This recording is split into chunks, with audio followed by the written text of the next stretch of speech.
In the sweltering heat of June 1876, Theodore W. Golden, a seasoned veteran of the 7th Cavalry, stood as one of the last surviving witnesses to the final, fateful moments of General George Armstrong Custer.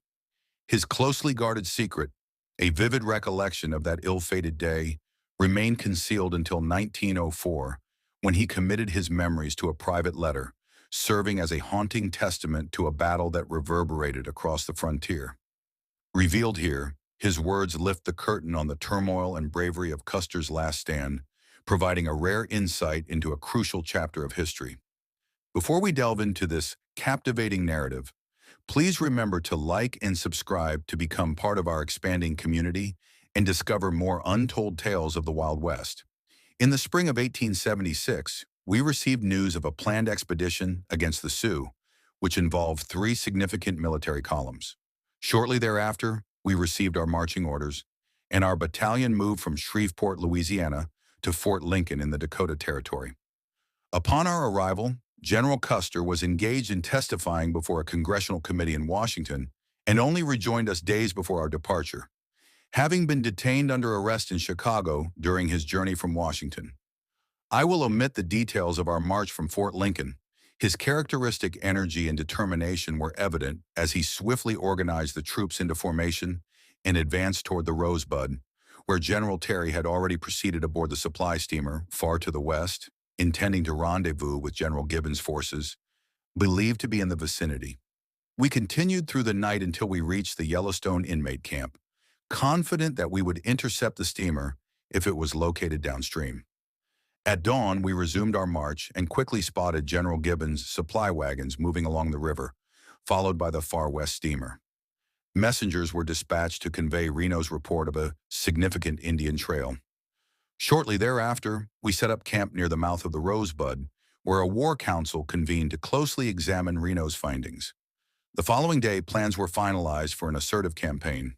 A concluding meeting occurred aboard the steamer on the evening of the 21st, as I recall, during which General Custer received his final instructions, largely as you have described. As the council came to a close, General Gibbons was asked when he might arrive at the mouth of the Little Bighorn, to which he replied that it would not be before noon on the 26th. During this conversation, it was noted that General Custer had been offered the 2nd Cavalry Battalion and artillery, both of which were being transported on the steamer, but he declined, expressing confidence in the capabilities of his own regiment and concerns that the artillery could hinder their movement near enemy forces. Many within the ranks speculated that this was a strategic decision to maintain independent command, a privilege he had previously enjoyed in earlier campaigns. In any case, his preferences were respected. On the afternoon of June 22nd, we gathered before Generals Terry and Gibbon, and then promptly departed along the route identified by Major Reno. From that point onward, we adhered to the path resolutely until Reno discovered the Indian village, deviating only to locate appropriate campsites. Despite clear orders, no reconnaissance of the surrounding area was performed, nor were messengers dispatched to General Gibbon, even though George Herendeen, a scout assigned to our unit, was available for such duties. Our advancement was swift and unyielding until the evening of the 24th, when we unexpectedly left the trail, seemingly stopping for the night. This, however, was a ruse to mislead the Indians, as we had been instructed to remain mounted and prepared for a nighttime advance. From the moment we departed the Rosebud, General Custer's demeanor changed. His familiar restless intensity returned, and he became entirely focused on finding and confronting the enemy. It is important to note that the trail we followed diverged from the Missouri River's course, and according to assessments from Bloody Knife and our Crow Scouts, it led to a group estimated to consist of approximately 1,000 to 1,200 Indians, who were later confirmed to have originated from the Missouri River settlement. The makeup of these forces was predominantly composed of combatants. At around 11 o'clock, orders were given to ready the horses and form ranks. Simultaneously, an advanced reconnaissance unit, which included Crow and Reese Scouts along with several officers, such as Lieutenants Varnum and Hare, had moved ahead to investigate the route across the divide in an effort to determine the enemy's location. Departing from our temporary camp, we continued to follow the trail, with the goal of traversing the elevated terrain and reaching the protective shelter of the Little Bighorn foothills before dawn.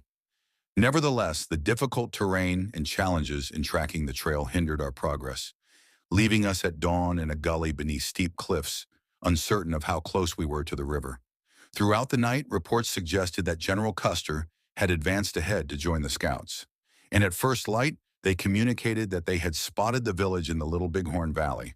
However, General Custer reportedly regarded their report with skepticism. In the meantime, indications surfaced that our presence had been noticed. A misplaced ammunition crate was recovered by a detail assigned to retrieve it, who encountered Indians inspecting the crate. This information seemed to catalyze the general's decision for prompt action, as troops were being arranged into distinct units. Mitch Boyer, the mixed-blood Crow interpreter, cautioned General Custer that the valley harbored more warriors than his forces could effectively confront.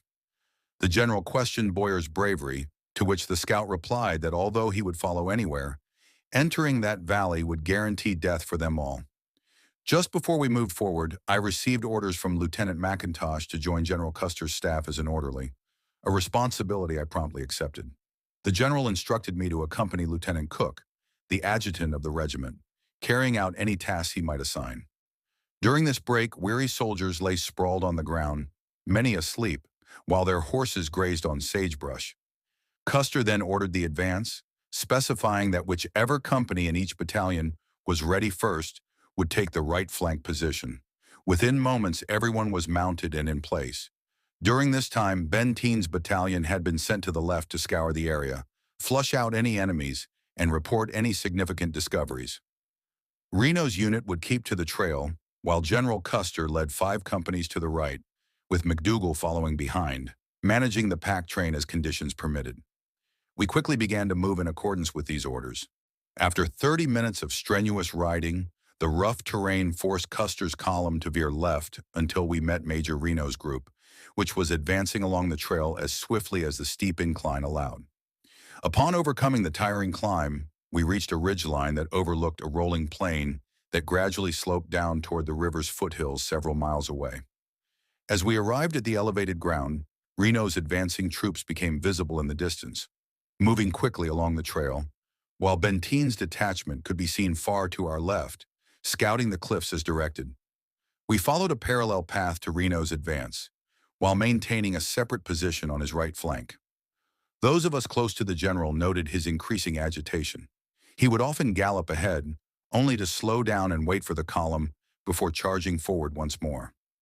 At this pivotal moment, we observed a large dust cloud moving through the river valley, although its origin was uncertain. Custer, accompanied solely by his bugler, rode towards the waterway and halted atop a prominent outcrop.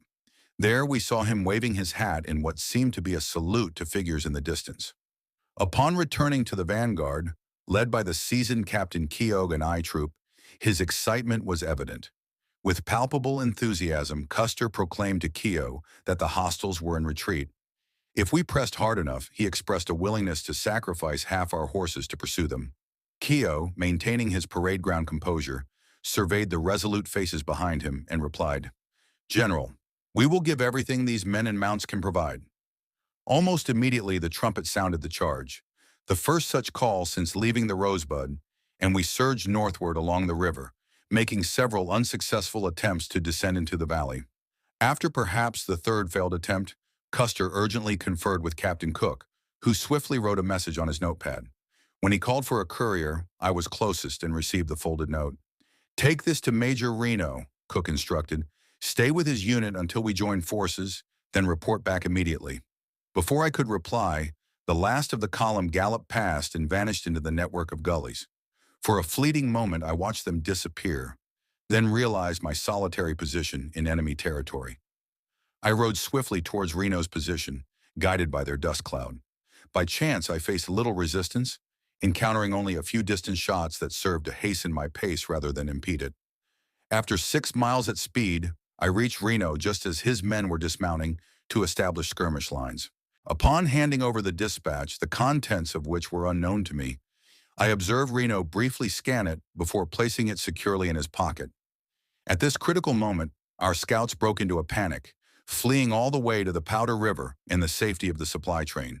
The tactical situation rapidly deteriorated as warriors began encircling our position.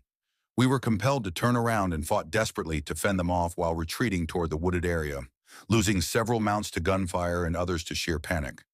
In the end, we reached the relative safety of the timber, where better cover enabled us to reorganize and continue our defense.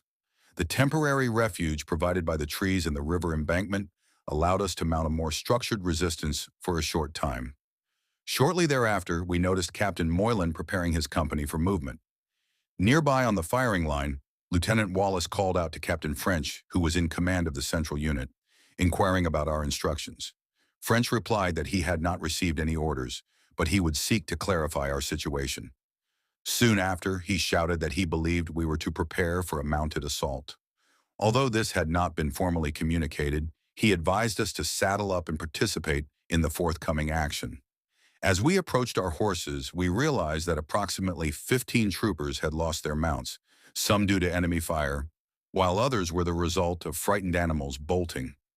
Lieutenant McIntosh, finding himself without a horse, took a mount from Private McCormick, who grimly remarked that our fate was sealed regardless, and that dying on foot suited him just as well as in the saddle. When we emerged from the tree cover, we were astonished to find that instead of launching an attack against the hostile forces, Reno was leading a tactical withdrawal toward the bluffs across the river. This realization caused the warriors to focus their fire on our flanks as we retreated, although their poor aim resulted in surprisingly light casualties during this chaotic withdrawal that had turned more into a rout than a retreat. In contrast to subsequent narratives suggesting that Reno discharged his revolver recklessly before abandoning it, I can assert that this never took place. The firearm in question remained with General Benteen or his family until at least recent years. During the tumultuous retreat, I positioned myself on the left flank of the column near the woods when my horse unexpectedly fell, throwing me into a patch of sagebrush. Fortunately, I emerged with only minor injuries, primarily affecting the appearance of my uniform. As I regained my balance, Lieutenant Wallace rode by, urging me to head toward the trees and informing me that my horse had been shot. Without pausing to confirm, I dashed for cover, reaching the timber after only a moment's hesitation. From this hidden vantage point, I observed our troopers navigating their horses through the perilous river crossing. Lieutenant Hodgson's horse plunged into the water as its rider, appearing injured, struggled to stay mounted. Disengaging from the stirrups, he grasped another soldier's saddle strap to aid his crossing. Upon reaching the opposite bank, his injuries became apparent. Yet he continued onward with extraordinary resolve. The assisting trooper attempted to pull him up but was unable to control his own mount. Suddenly, Hodgson appeared to be struck again, his grip loosening as he fell to the ground. Struggling to his feet, he reached out to another comrade who had halted to assist him. With a sense of grim acceptance, Hodgson turned to face his pursuers, drawing his sidearm and firing defiantly. Almost at the same moment, several shots rang out from my position across the river, and I watched in despair as he staggered and fell, his fate now sealed. As the last of our troops disappeared into the distant gully, I found myself alone, reflecting on my own precarious circumstances. By a stroke of luck, the warriors remained unaware of my presence, absorbed in their gruesome task of looting and mutilating our fallen comrades along the water's edge. At that moment, the unmistakable crackle of continuous gunfire reached my ears from downstream, indicating that Custer's forces had engaged the enemy. The fleeting glimpses I had caught of the vast village filled me with a sense of dread. His forces were likely facing the same overwhelming odds that we had encountered. Suddenly, most of the warriors abandoned their macabre tasks and hurried toward the distant sounds of battle, spotting Scout George Herendeen nearby. I signaled to him. Upon reuniting, he informed me that our 15 stranded troopers had regrouped approximately 200 yards deeper into the timber. Their efforts to reach the river had been hindered by precise enemy fire. Before retreating, the Indians had set the riverside brush ablaze, either to conceal their movements or to flush out any hidden survivors. Ironically, this cloud of smoke became our salvation, offering cover for our desperate attempt to cross the river. After a perilous wade through the current, we encountered one of our Crow scouts, who led us to the remnants of our command. We arrived to discover that Benteen's battalion had reinforced Reno's survivors, although no news had been received from Custer's column. As we shared our experiences, a movement caught our eye, a white cloth fluttering near our previous hiding spot. Lieutenant Hare bravely exposed himself to signal from the bluffs, establishing contact with the stranded party, who then risked the crossing to rejoin us. These turned out to be the dismounted men left behind during the chaotic retreat. My last memory of Lieutenant McIntosh during the retreat was of him riding McCormick's horse several lengths ahead, his loose lariat dragging perilously. The trailing picket pins clashed against rocks and brush as multiple troopers shouted warnings that he seemed oblivious to. When his mount suddenly collapsed, I was unable to ascertain whether he had been struck. As I passed by his still body, I could only observe that he seemed either unconscious or deceased. The following morning, after the enemy forces had retreated, we found Lieutenant McIntosh's body precisely where he had fallen, confirming the tragic nature of his demise. While I was surveying the valley from the bluffs, I overheard a tense conversation nearby.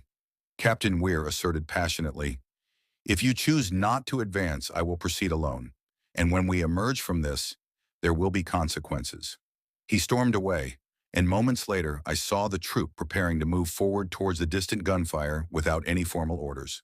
The entire command followed this action, with the exception of Benteen's and Godfrey's disciplined units, which maintained their proper formation. Our advance continued until we encountered Weir's retreating troop, which had been forced back by overwhelming numbers. We quickly established a defensive line, covering their withdrawal through our ranks before regrouping behind us. With the support of this rear guard, we executed a systematic fighting retreat. During this withdrawal, Colonel Benteen, who had effectively assumed command of our sector, spoke to Lieutenant Wallace. "Wallace, we cannot continue to retreat. Anchor your right flank here and prepare to hold." Wallace replied with a grim smile. "I have no troops left, only 2 men." Benteen let out a humorless laugh. "Then form up with those 2. I will brief you once I comprehend our situation." This small group became the core of our defensive position. Gradually, others joined us as we took cover behind sagebrush, improvising breastworks and returning fire. We sustained this desperate defense until nightfall, which provided temporary relief. Under the cover of darkness, we consolidated our perimeter, creating a makeshift corral and field hospital, while digging whatever trenches we could manage. At first light, the fighting resumed with unrelenting intensity until around 3 p.m., when the warriors abruptly began dismantling their lodges and moving upriver, frustratingly beyond effective range. On 2 occasions that afternoon, volunteers undertook water runs, coming under fire both times. Unfortunately, during the second attempt, Trooper Madden from K Company sustained a severe leg injury, which required amputation. We transported him to the surgeons, who conducted the operation that night. The following day, General Terry and Gibbons' columns arrived, providing reinforcements and confirming Custer's fate. On June 28th, after evacuating our injured across the river, we returned to retrieve them. With few exceptions, particularly General Custer himself, most bodies exhibited signs of post-mortem desecration. In my extensive discussions with military officers and frontier veterans after the engagement, 3 critical failures were universally recognized as having led to this disaster.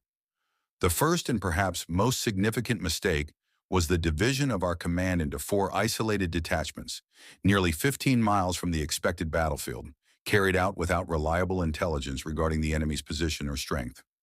This fragmentation left each column perilously unsupported. Secondly, Custer's arrival at the conflict zone nearly a full day ahead of schedule proved disastrous for our coordinated strategy.